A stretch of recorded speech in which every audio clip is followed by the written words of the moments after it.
জন্ম থেকেই বিভাজনের অভিশাপে বন্দী ভারত ও পাকিস্তান। এই বিভাজন দুই দেশের কোটি কোটি মানুষের হৃদয়েও এক অদৃশ্য কাঁটাতারের বেড়া তৈরি করেছে। এই চিরপ্রতিদ্বন্দ্বী দুই দেশের বৈরিতায় যুদ্ধ হয়েছে বেশ কয়েকবার, এরপর যুদ্ধবিরতিও এসেছে।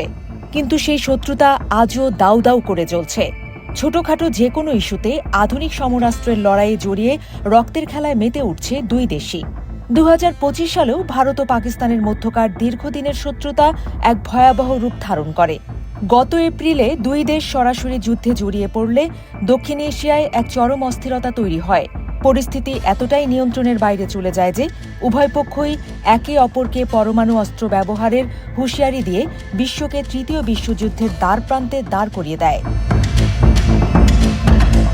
ভারত ও পাকিস্তানের মধ্যে এই সংঘাতের রেশ শুধু কূটনীতি বা সামরিক ক্ষেত্রেই সীমাবদ্ধ থাকেনি, এর প্রভাব পড়েছে খেলার মাঠেও। বিভিন্ন আন্তর্জাতিক ও দ্বিপাক্ষিক ক্রিকেট ম্যাচে দুই দেশের খেলোয়াড়ের মধ্যে বাকবিতণ্ডা ও উত্তেজনাকর দেখা দেয়। সম্প্রতি শেষ হওয়া এশিয়া কাপেও ভারত ও পাকিস্তানের ক্রিকেটারদের মধ্যে উত্তেজনা ওঠে চরমে। খেলার মাঠে একে অন্যের সঙ্গে হ্যান্ডশেক না মেলালে ব্যাপক আলোচনা সমালোচনা শুরু হয়।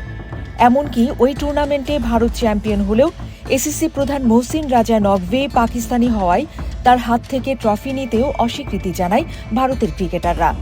ফলে ক্রিকেটের ইতিহাসে হয়তো সেবারই প্রথম শিরোপা ছাড়াই ট্রফি সেলিব্রেশন করে কোনো দল। এই তিক্ততা নারীদের ওয়ানডে বিশ্বকাপেও টেনে আনে ভারত ও পাকিস্তান।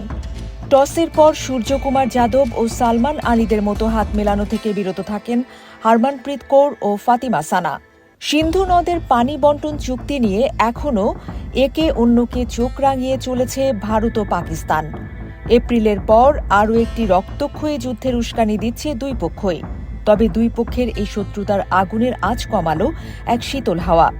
সব শত্রুতা ভুলে হাত মেলালেন ভারতের পররাষ্ট্রমন্ত্রী এস জয়শঙ্কর ও পাকিস্তানের পার্লামেন্টারি স্পিকার সর্দার আইয়াজ সাদিক।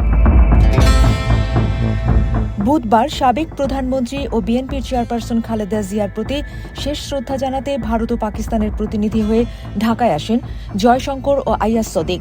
খালেদা জিয়ার প্রতি শ্রদ্ধা জ্ঞাপনের আনুষ্ঠানিকতার আগেই সব শত্রুতা ভুলে সৌজন্য বিনিময় করেন তারা।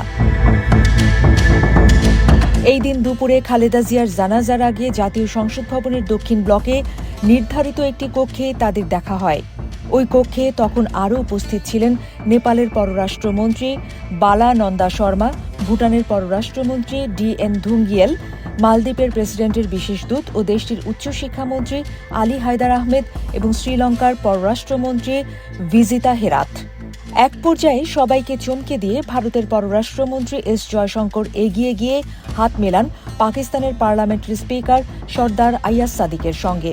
এই সময় তারা দুইজন কুশল বিনিময় করেন। ইসলামাবাদে অবস্থান করে এশিয়া ওয়ান নিউজের ইসলামাবাদ ব্যুরোর প্রধান আনাস মল্লিক তার এক্স হ্যান্ডেলে লিখেছেন, ভারতের পররাষ্ট্রমন্ত্রী এস জয়শঙ্কর এগিয়ে গিয়ে পাকিস্তানের পার্লামেন্টারি স্পিকার সর্দার আইয়াজ সাদিকের সঙ্গে হাত মেলালেন। তারা দুইজন কুশল বিনিময় করলেন। এই বছরের মে মাসে দুই দেশের মধ্যে যুদ্ধের পর এটাই দুই দেশের উচ্চ পর্যায়ের প্রথম যোগাযোগ।